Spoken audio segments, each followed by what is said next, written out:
biar nggak kebiasaan. Satu dong.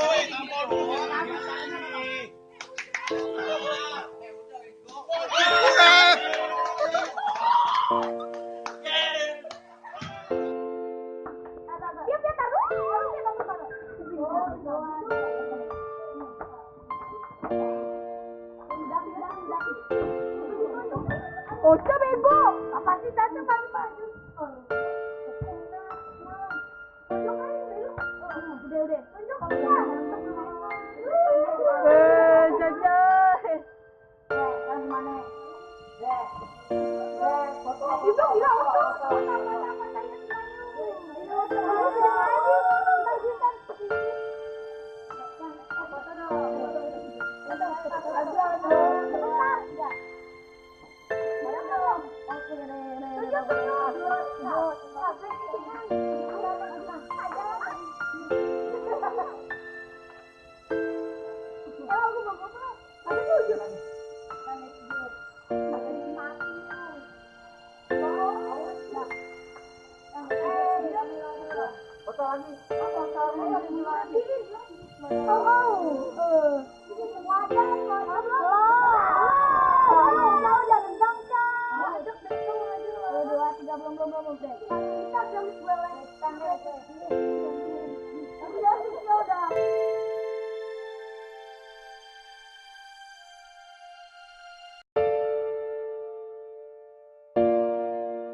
bully itu ya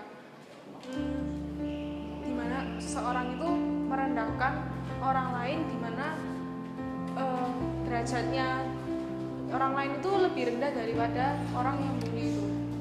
Sifat seseorang yang awalnya cuma ingin menghibur tapi terlalu berlebihan dan orang itu tidak menerimanya, jadi itu pembulian.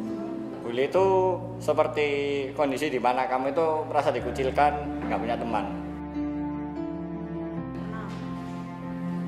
Nggak pernah. Ya dulu sih sempet sih, cuma aku dikucilkan akhirnya. Soalnya aku di SMP itu selalu sendirian, gak punya teman. Jadi sekarang banyak, ada geng. Ya sedih sih, soalnya apa-apa dibully, cuman gara-gara mataku yang sipit ini. Ya cuman gara-gara itu. Kalau aku yang rasa bully ya, kalau emang belum keterlaluan sih, kalau aku cuek aja kalau emang belum keterlaluan. Tapi kalau udah keterlaluan sampai parah banget ya, bisa aku sampai nangis itu bisa.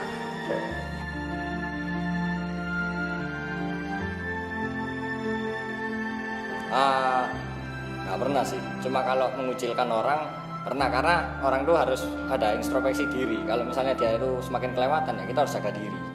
Kita nggak bisa kayak mengeksploitasi kelemahannya. Oh kamu itu jelek, kamu itu risih. Ya kita cuma bisa mendiamkannya saja. Biarkan dia itu berpikir apa salahnya dia, dan dia mungkin bisa berubah sikap seperti itu. Enggak, pernah yang dibully.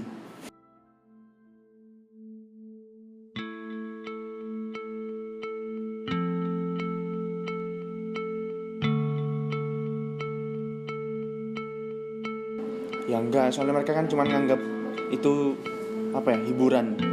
Jadi mereka nganggap ya itu cuma guyonan, ya sudah. Tapi mereka nggak tahu apa yang kurasakan. Kalau aku sih, kita nggak bisa tahu apa yang dia rasakan kayak dia bully aku. Tapi bisa aja dia di rumah atau pokoknya di luar sekolah gitu, ya mungkin dia bisa ngerasain.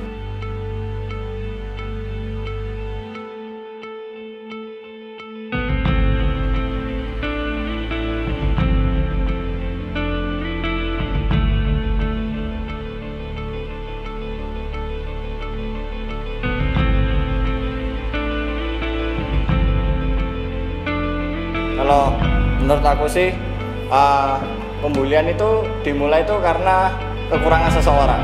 Jadi dari kekurangan tuh orang-orang tuh bisa mengeksploitasi kelemahanmu dan menjadi bahan tertawaan. Ya itu juga dari sikapku dia sendiri. Ya dari aku sendiri, tapi juga nggak sepenuhnya, mungkin juga nggak sepenuhnya soal sikap.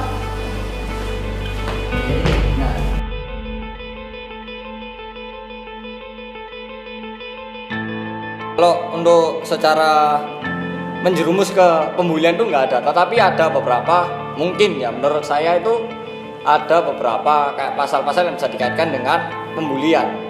Misalnya seperti kekerasan terhadap teman. Tetapi kalau bullying itu kan nggak hanya cuma dalam fisik, bisa dalam mental, bisa dalam psikolog.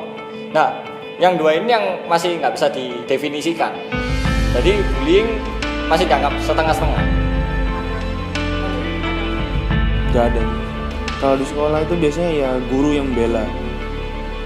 Soalnya ya guru kan sudah kayak kenal murid-muridnya kan, jadi dia tahu harus bagaimana menyikapi peristiwa kayak gitu.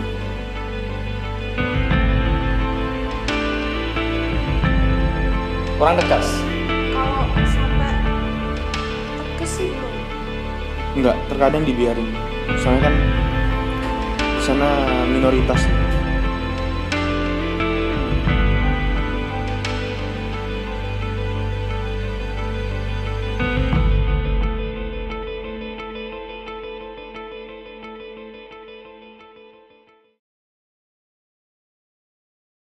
Awalnya pas SD aku ya kayak anak-anak biasa. Aku ceria, terus kalau sama temen-temenku aku juga ya seneng-seneng terus gitu. Nggak pernah ada dikucilkan atau nangis-nangis. Tapi pas aku masuk SMP, aku mulai jadi anak pendiam. Karena aku awalnya yang sekolah di sekolah India, terus langsung pindah ke sekolah internasional tuh akunya agak sulit untuk mencari teman baru. Tapi itu nggak berlalu dengan lama, soalnya aku akhirnya dikenalin guruku sama teman-temanku di depan kelas. Terus aku mulai jadi anak yang ceria lagi, terus bisa senang-senang lagi sama teman-temanku. Semua itu berubah karena salah satu temanku mengenalkan aku dengan pacarnya. Aku juga awalnya nggak tahu kalau misalnya pacarnya bisa suka sama aku. Dan pas temenku tahu kalau misalnya pacarnya suka sama aku,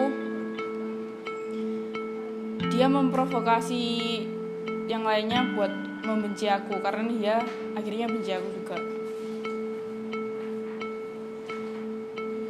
Dan pertemananku tuh mulai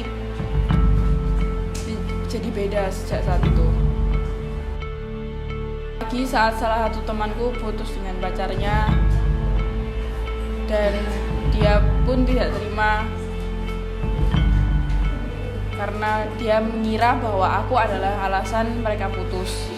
Padahal pacarnya punya alasan lain pastinya. Dan pembulian pun aku terima hari demi hari. Mulai dari bukuku dicoret-coret dan aku ditempeli kertas bertulisan pengkhianat.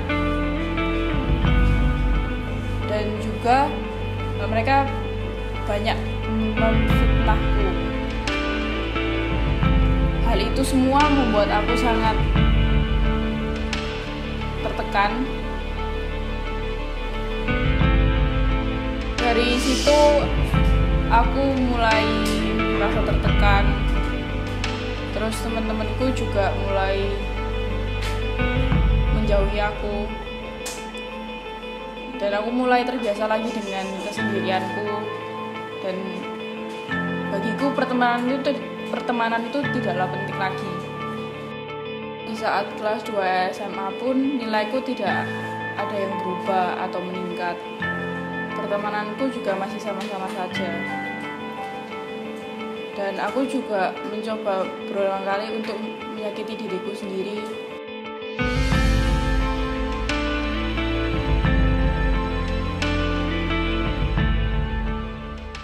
hingga aku mulai menemukan teman-teman yang lebih baik dan bisa menerima aku apa adanya dan membuat aku tidak menyakiti diriku lagi, dan juga mulai membantu aku dalam nilai-nilaiku dan menyelesaikan masalah dan apapun yang terjadi dengan baik-baik dan tidak dengan kekerasan atau pembelian. Di situ aku mulai kembali bisa senyum lagi, bisa ceria lagi, dan bisa tidak takut untuk berteman dengan yang lainnya. Aku juga mulai melupakan masa-masa yang dimana aku sangat tertekan. Aku mulai melupakan masa-masa dimana aku dibully dan juga mencoba untuk menyakiti diriku sendiri. Itu semua gara-gara mereka. Dan yang terpenting, teman-temanku yang sekarang itu bukanlah teman-temanku yang dulu yang suka membuli aku cuman gara-gara masalah hal kecil ataupun juga memfitnah aku. Justru mereka juga menjaga aku dari semua pembulian atau pemfitnahan yang ada. Kalian yang bully aku, makasih udah bully aku. Kalau itu tujuannya kalian buat supaya aku berubah, oke lah, aku hadapi itu. Tapi buat kalian yang bully aku karena benci atau mungkin iri sama aku, buat kalian suatu saat kalian bakalan ngerasain gimana kalau kalian dibully sama orang lain yang bulinya lebih parah daripada kalian bully aku. Suatu saat karma pasti ada, ingat itu. Kalian bakalan rasain yang lebih parah lagi.